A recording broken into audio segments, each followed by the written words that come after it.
बात करने जा रहे हैं डिविडेंड डिसीजंस क्या होते हैं। डिविडेंड डिसीजन को हम बोलते हैं disposal of the surplus decision. Dividend decision को हिंदी में हम बोलते हैं लाभांश निर्णय। लाभांश मतलब बिजनेस में जितनी भी एक्टिविटीज होती हैं उन एक्टिविटीज को करने का जो हमारा टारगेट होता है वो होता है प्रॉफिट कमाना।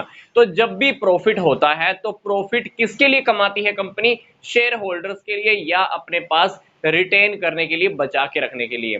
तो जब भी बिजनेस में प्रॉफिट होता है तो हमको एक डिसीजन लेना होता है कि उस प्रॉफिट में से कितना प्रॉफिट हम शेयर होल्डर्स में डिवाइड कर दें और कितना प्रॉफिट हम अपने पास बचा के रख लें। अगर हम शेयर होल्डर्स को डिवाइड कर देते हैं पूरा का पूरा तो फर्म के पास, कंपनी के पास कुछ भी बचकर नहीं रहने वाला। और अगर हमको फ्यूचर में कुछ बेनिफिट लेना हो तो हम उस बेनिफिट को नहीं ले पाएंगे। अगर हम सारा का सारा प्रॉफिट रोक कर रख लें, शेयर होल्डर्स को ना दें, तो शेयर होल्डर क्या हो जाएंगे? असंतुष्ट हो जाएंगे और हमारी कंपनी के शेयर्स को हो सकता है कि वो सेल कर दें।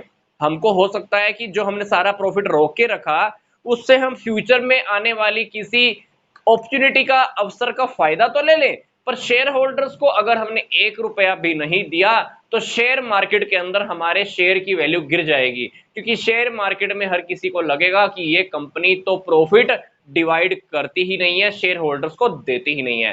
तो जब भी कंपनी में प्रॉफिट होते हैं तो हमको एक ऐसा संतुलन, एक ऐसा बैलेंस बना के रखना होता है कि शेयर होल्डर्स में भी डिवाइड हो जाए और प्रॉफिट का कुछ हिस्सा हम अपने पास बचा के रख लें। उसको, जो हिस्सा हम अपने पास बचा के रखते हैं उसको हम बोलते हैं रिटेन्ड अर्निंग। क्या बोलते हैं? Retained earning.